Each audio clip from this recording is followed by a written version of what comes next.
রাজ্যের কর্মীদের মুখে হাসি ফুটিয়ে বেতন বৃদ্ধির ঘোষণা সামনে এলো।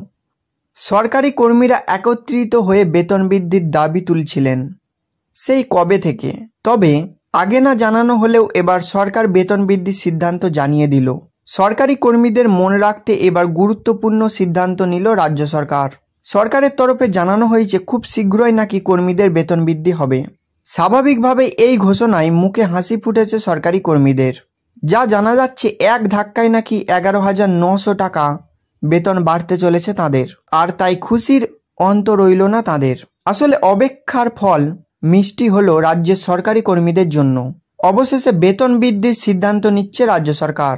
কেন্দ্রের তরফে বেতন বৃদ্ধির পর এবার পদক্ষেপ নিল রাজ্য সরকার।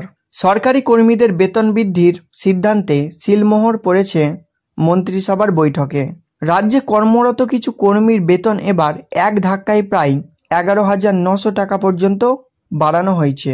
সম্প্রতি সরকারি কর্মীদের বেতন বৃদ্ধির সিদ্ধান্ত জানিয়েছে হিমাচল প্রদেশ সরকার। তবে মনে রাখতে হবে সমস্ত কর্মীর কিন্তু বেতন বৃদ্ধি হচ্ছে না, বরং বিশেষ কিছু টেকনিক্যাল গ্রেডের রাজ্য সরকারি কর্মীদের বেতন বাড়ানো হয়েছে।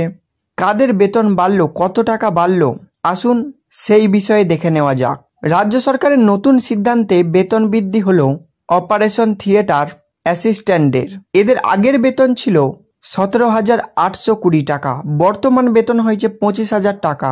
রেডিওগ্রাফার ও এক্স-রে টেকনিশিয়ানদেরও বেতন বৃদ্ধি হলো। তাদের পূর্ব বেতন ছিল 13,100 টাকা, কিন্তু বর্তমান বেতন হলো 25,000 টাকা। বেতন বৃদ্ধি হতে খুশির জোয়ার সরকারি কর্মী মহলে।